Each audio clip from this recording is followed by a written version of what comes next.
To wrap up about a possible reunion, they say that if the universe gives you a message in threes, you should pay attention. So the promoter brought it up about maybe doing a reunion. I've brought Mm. it up. I'm just saying, if someone Hey, else brings it up, that the universe is conspiring in your favor. That is all. I will flow with the power of the universe in all its ways. Um, but like I've always said, it's a I'm just one guy.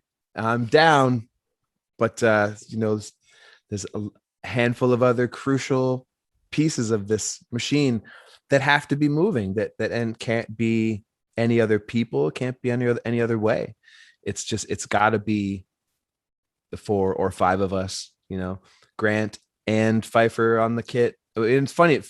Like I said, we've never done that before, but we've talked about it a number of times. And then with this invite of this show, we brought it up again, and as a fan, sort of removing myself from my own body, I've tried and wanted to do that so bad. And like, wish I could watch the band live beyond a TV screen or through a TV screen or lens or anything like that. Actually, visually get that experience. But I'm stoked. Like I said, I was a fan of the Salads before joining the band as well too, and I was a fan of Goldfinger before him joining our band. And now Pfeiffer and I, we slow dance on stage during Dave's guitar solos. We've spat fountains of water into each other's mouth from across the stage, you know, and I'm excited to see him sitting on Grant's lap playing playing the drums. I'm excited to see the two of them playing on the same kit. I'm excited to see all that, expected and unexpected stuff from us on stage again. And most importantly, just excited to see my dudes and their families and get together. We've always said after the last few shows, but it's been another difficult one to pull together. We've always wanted to do like a Salads barbecue, family barbecue. If we're not doing shows, we've got to at least get together once a year with the families and at least see each other. It gets harder and harder as the years go by. Chuck and I are pretty good about it, and I see Grant once in a while, and Pfeiffer when he comes back into the country. But I haven't seen Dave since our last show, and I just missed the whole team. It would be awesome to see us all together again and see our families together. Not all of our kids have met. Some of them have, but that's all important to me too. I miss all that kind of shit. Seeing everybody catching up with their wives and stuff too. It sounds like all the makings of a great reunion show if ever it happens. Yeah, we're trying. We've been going for 2 hours and 20 plus minutes. Oh shit. I lost track of time too. Oh, no, it's all good. I got all the time in the world. I have enough questions. I'm enough of a fan that I did a super deep dive. I have enough questions to go for 5 hours, but are you okay if we do a just rapid fire, quick question, quick answer on a few things, and we'll wrap it up because there's still some good stuff here that people. I'll try and keep it quick too. I'll keep my answers short. That's all. I'm a chatterbox. That's all good. If you could sit down for a conversation with anyone, living or dead, who would it be? Wow. Immediately, my brain goes to Bob Marley. Yeah. Bob Marley. That's a good answer. Someone recently, I asked that question and they said, well, I would sit with someone living because it'd be awkward with someone dead. So I think they took it too literally, but that's a morbid cat. Yeah. What's the best live concert you've ever been to? The best band you've seen live? Fishbone, hands down. Yeah, absolutely, hands down. And the best show I ever seen them perform was to one of the emptiest crowds. There was next to nobody there. I think it was just like the bands there. It just, for whatever reason, I thought it was a weekday on the tour or whatever. Key to Bala.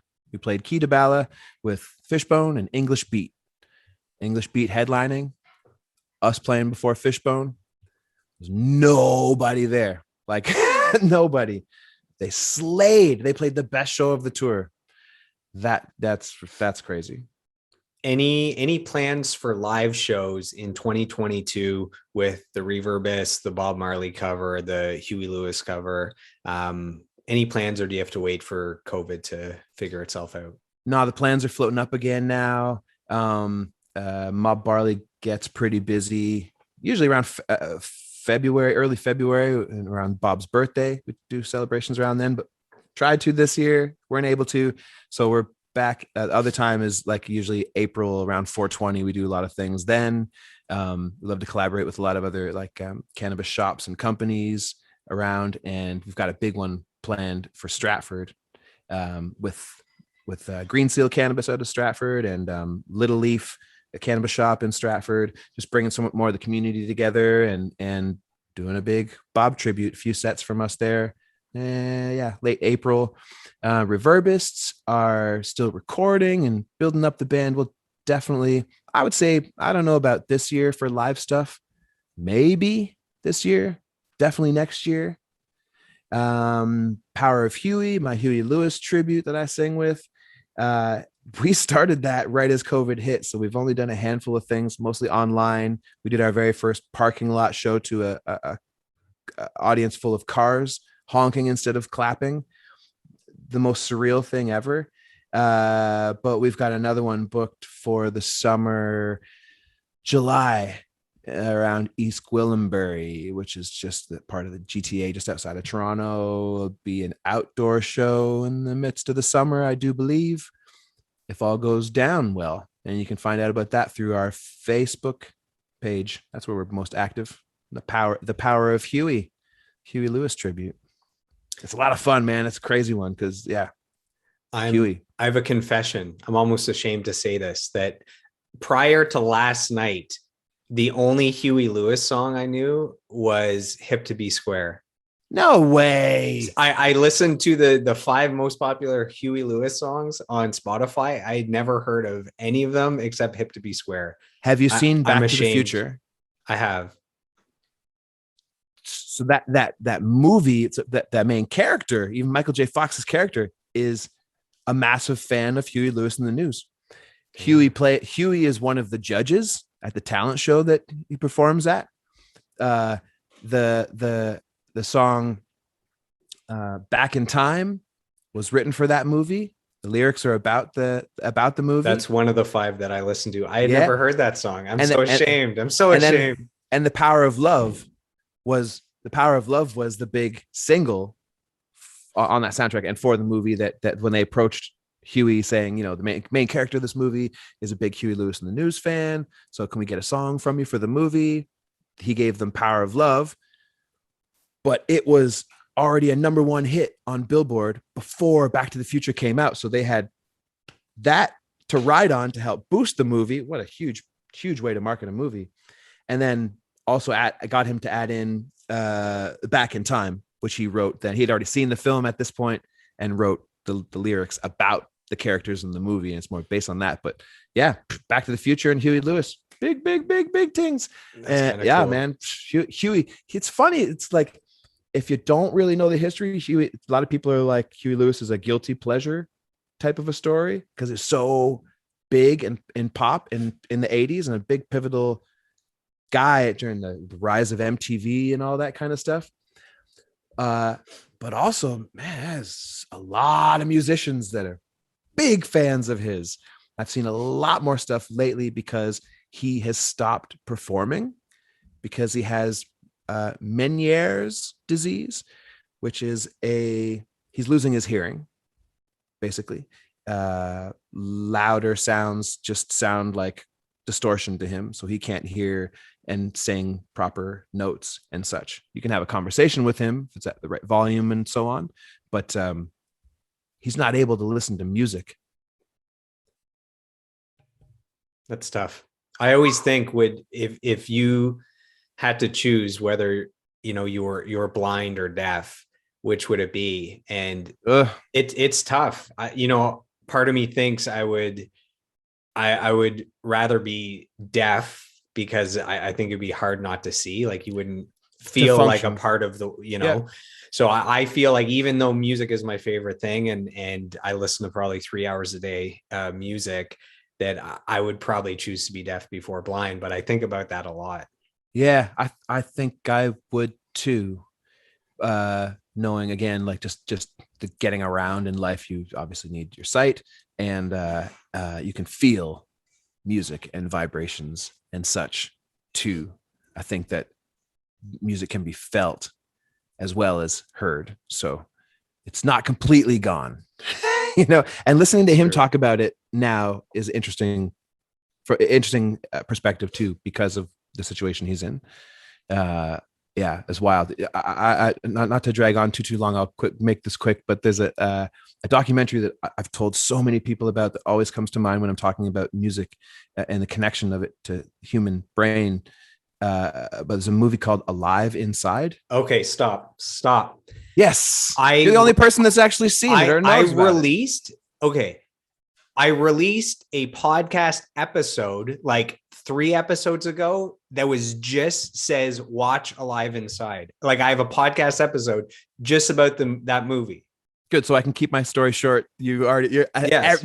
Nobody's seen this thing. I feel like I've told every And you can that find I know the full about movie free on YouTube. Like on YouTube, it's just all there. It's like an hour and 18 minutes or something. Watch it for people who are listening to this that don't know what we're talking about, or unless you've listened to Joel's other podcast or seen the actual film. In a nutshell, it's basically a guy who's showing the importance of music to our brains and our existence and our memory, and how the moral of it all is how our music memories are the last to leave our brain, no matter what is happening to our brain, really, even particularly with memory loss, diseases, dementia, Alzheimer's. Yeah.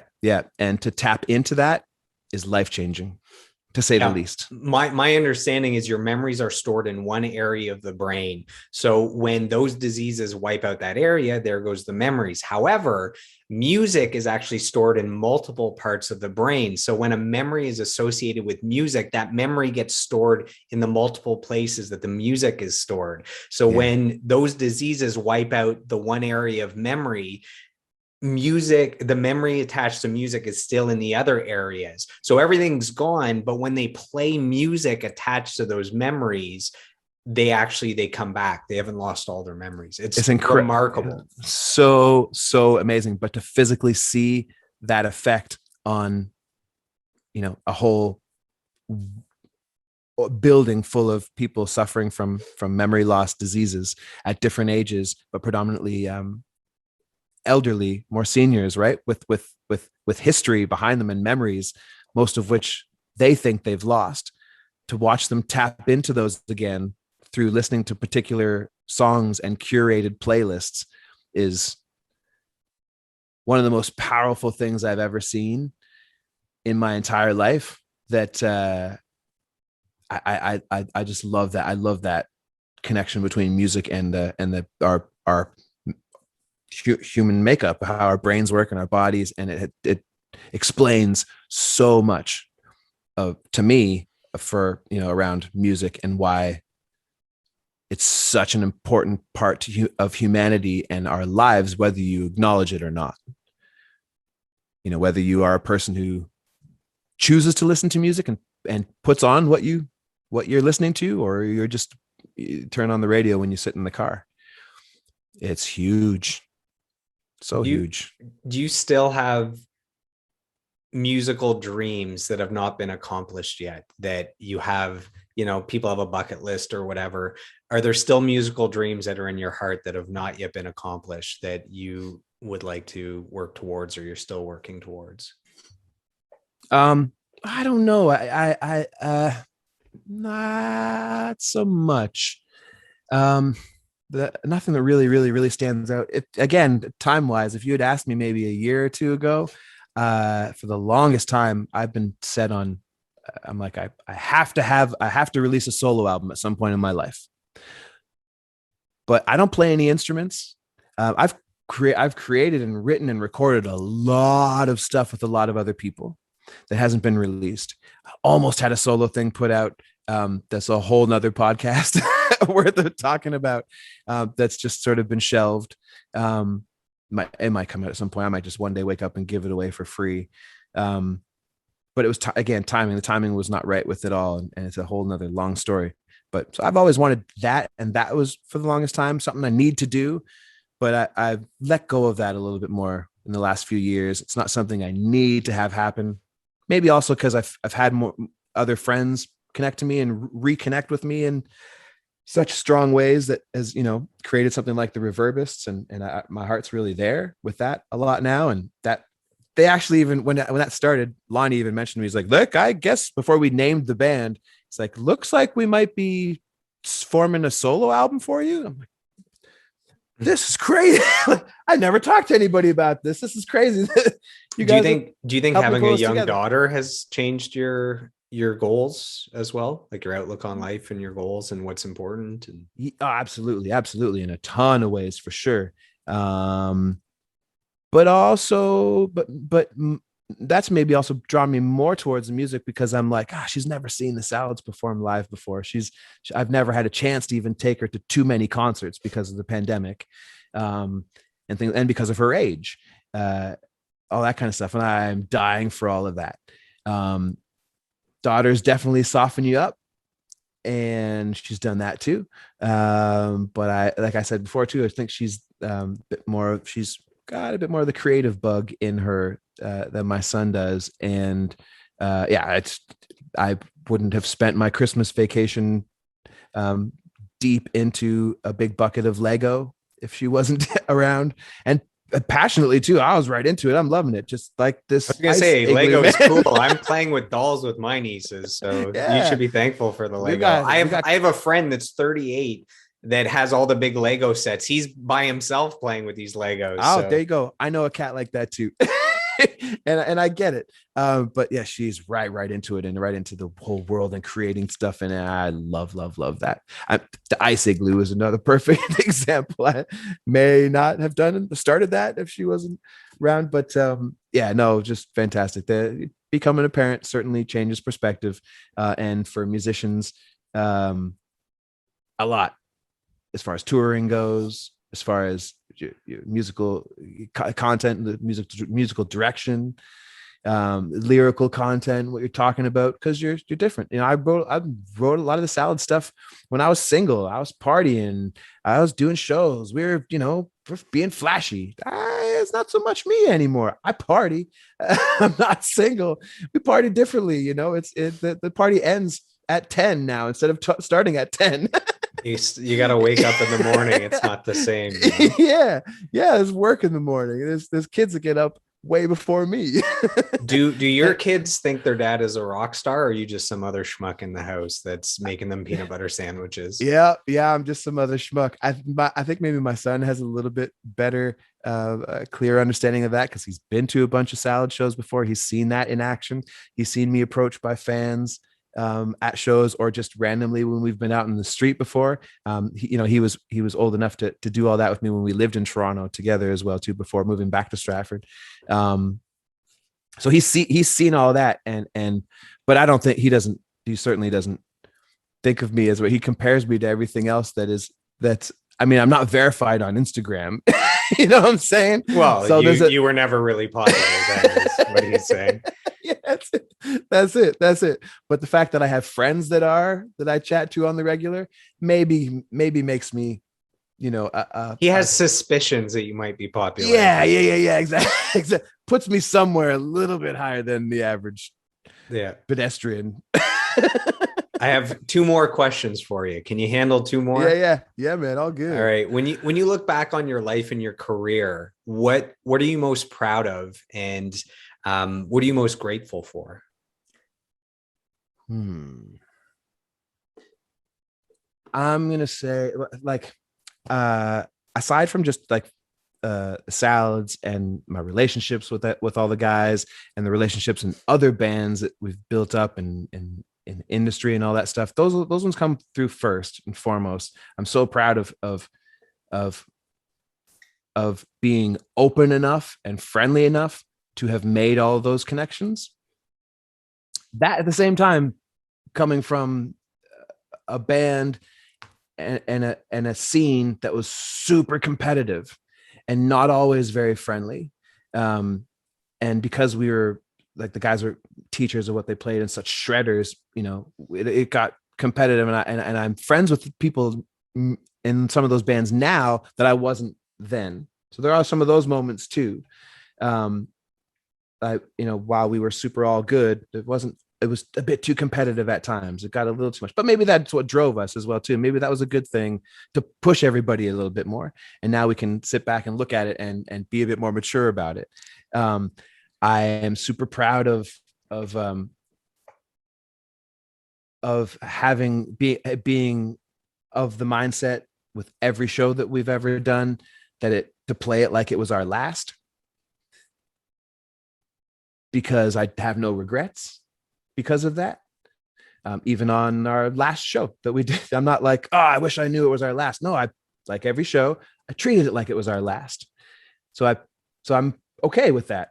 Yeah, I wish we could have announced a last tour, a farewell tour, and booked dates in all of our favorite Hell venues. Freezes Over tour. Yeah, I would have loved to have done that, and maybe we still can. But I don't have any regrets about it. I'm not holding on to it. It's not slowing me down from it. So I am thankful for all that and super proud that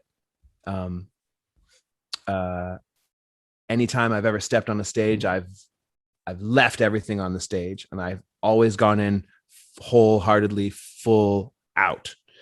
And I think most audience members can concur that you can visually, and you heard and saw that. So I'm proud of that, because like I said, I'm a fan of music. I still go to a lot of shows, and you still see people not fully giving it all, or they just sort of do what they got to do to get by on stage. And I'm proud to not have ever had that mindset. Yeah. I don't know. Those are the main things that come to mind there. Perfect. Final question. Are you ready for this? Yeah. Oh. All right. Final question. If we could go back in time so that you could sit down next to your 10-year-old self, what advice would you give to cute little Darren Dumas at what did I say, 10 years old? With all the time since then, you've had, mentorship and experience and lessons and courses and failures and successes. What advice do you give this sweet, innocent, susceptible 10-year-old? Wow. Well,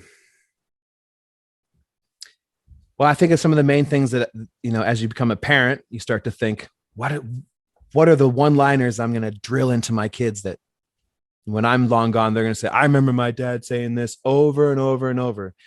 And that the one main one is just treat people the way you want to be treated.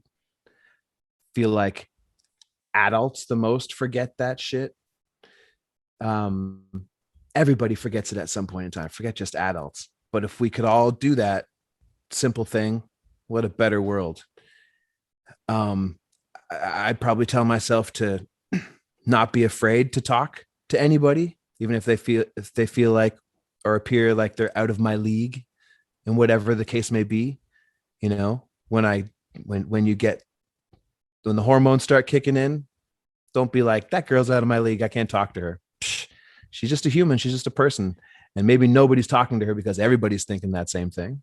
She's too fine, out of my league, I can't talk to her. Maybe she's that girl that ends up being like, why is nobody talking to me? I need to be a slut. No, she doesn't. The case is just something beyond her understanding. I'd tell myself that, because I think that people forget, a lot of people forget that and think someone's out of the league or something is too big to obtain. A thing, you know what I mean? Anything, a friendship or a level of success in whatever you want to do.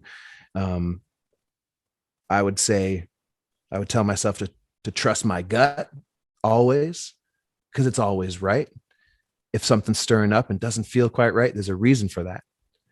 Always trust it in any situation, just life in general. Your gut is your biggest voice. If you're just like, something's not quite right, but I really want to do something here. Something's not quite right for a reason. Listen to that, tap into that, trust it. It's there for a reason. And I'd probably say, similar to what to introducing yourself and meeting people and jumping and getting outside of your comfort zone, to that you won't get anything you don't ask for. The best things in life come from that, from asking things. A huge, Chuck would say this too, a huge pivotal part. He and I have talked about this a number of times as being, aside from our management, the two of us have sort of controlled most of the band side of the business, the label and everything. Yeah, exactly. And just communication with other business parties, be them promoters, bands, whatever, with interviews, all that kind of stuff. Big part of the change in the Salads business career was when we started asking for stuff. How many bands are out there that are like, nah, I can't play that venue I can't ask them for $1,000 or $2,000 to play that show. Just up and coming bands that are barely used to getting, let's say, $100 or $200 to play the venue down the street. They're stoked about that. You first get that $200 to play a show. What? They paid us $200. Each guy gets $50 to take it. What? It's crazy. You'll stay there until you ask for more. Promise you. Unless you've got people on your team that are asking for you or rooting for you or see that value in you. Nobody else is going to see that value until you put it on. Until you be like, yeah, we'll play that show, $2,000. First time that Chuck did that, because he was the main guy booking for us before we had people. The first time he did that and got it, and the promoter didn't bat an eyelash. He called me up and was like, "Go, guess what I just did?" Never guess. We're getting $2,000 for that show. It's like, what? How'd you do that? Really? I just asked for it. Like, so he's a master manifester. Like, he literally manifested everything good that's happened in his life, and he actually mentioned he went out there and did it because right. he tried. Because it's not because you he have sat not back because and you asked not is the quote. You have not because you asked not. And he mentioned that he would throw out the most ridiculous number. He'd be like, "Oh, it's $7,000 is what we need," and they're like, "Are you crazy? We'll give you 3,000." Or, "Are you crazy? We'll give you 5,000." And it's like, you were ready to play for 1,000. Yeah. Right. So exactly. It's how you present yourself. And again, going back to talking to my 10-year-old self, I would do that. Don't underestimate yourself. Know your worth and put it out there to the world, because if you don't, they're going to set it for you, and don't let somebody else set your bar. You know what I mean? Do what you know you can do, and set your bar a little bit higher than that, even, because then you impress yourself as well too, and it's all icing on the cake from there, right?